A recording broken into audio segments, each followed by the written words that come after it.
2021년 드디어 칼리지 보드는 SAT2 시험 전체 그리고 SAT1에 있었던 옵셔널 에세이 섹션의 취소를 결정했습니다.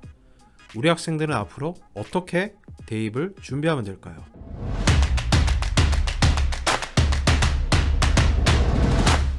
네, 반갑습니다. 전 프린스턴 리뷰원장 강철호라고 합니다. 말씀드린 대로 2021년 1월 중반쯤 칼리지 보드는 SAT2 혹은 SAT 서브젝트로 불렸던 시험들 전체와 SAT1에서 옵셔널로 있었던 에세이 섹션의 전격 폐지를 결정하였습니다. 물론 두 가지 시험 모두 다 올해 2021년 6월까지는 응시가 가능합니다. 칼리지 보드는 그 이유를 미국 외에 있는 대학들이 아직도 이 시험에 대한 선호가 있기 때문에 그때까지 유예하겠다고 입장을 밝혔습니다. 이 내용에 관련해서 제가 미국 대학들, 또 칼리지 보드, 또 대입 관계자 여러분들에게 입수한 정보를 좀 나누고자 합니다. 첫 번째 아셔야 되는 건요, SAT2나 SAT 에세이나 둘 다 원래 중요하지 않은 시험이었다는 겁니다. 자, 제가 이거 2017년 말부터 설명회 때 간혹 말씀드렸었는데 2017년이 중요한 해입니다. 왜냐면요, 그때부터 SAT에서, 그러니까 칼리지 보드에서 연말 보고서를 내거든요. 연말 보고서에 SAT2에 대한 내용이 빠졌습니다. 그때 사실 미국에서는 꽤 이슈가 됐던 내용이고, 저도 미국 대학들을 방문했을 때 저한테 몇 번 얘기해줬던 내용이에요.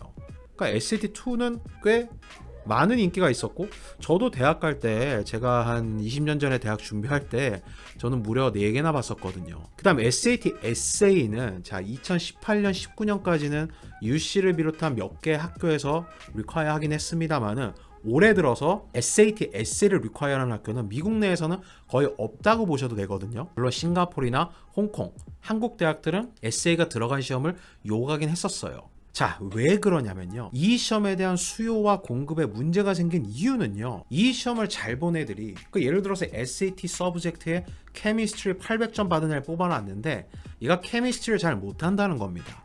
그러니까 이 시험은 공인시험인데, 공인시험은 공인력이 있어야 되는데 그렇지가 않았다는 거죠. 저도 개인적으로 화학공학과를 전공했거든요. 그래서 제가 이 업계에 처음 들어왔을 때 처음 가르친 게 SAT2 케미스트리예요. 보통 학원에서 수업할 때요, 기출문제를 한 12개에서 15개 정도 풀립니다. 물론 이론도 하죠.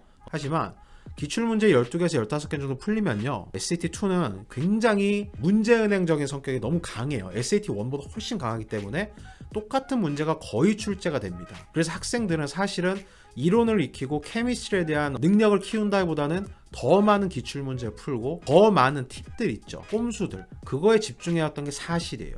나쁘다는 말은 아닙니다. 당연히 시험이니까 고득점을 받아야겠죠. 고득점을 위해서는 10시간 동안 이론 공부보다는 2-3시간 동안 기출문제 풀이가 훨씬 더 효과적이겠죠. 그렇기 때문에 대학들은 절대 바보가 아니에요. 이것들을 알고 있습니다.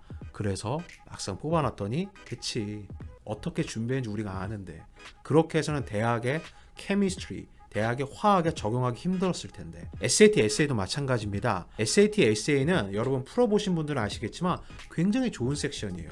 뭔가를 읽고 거기에 대한 나의 의견을 밝히는 건데, 대부분의 학원들이 이렇게 나이브하게만 가르치진 않죠. 이렇게 하는 거란다, 이렇게 하면 가장 좋단다. 하지만 짧은 시간에 고득점을 내기 위해서는 이 템플릿으로 준비하는 게 어떻겠니? 이렇게 준비하니 진짜 단 한 달만 수업 들었는데도 22점, 24점 막 고득점이 나오네요. 대학들은 또 절대 바보가 아닙니다.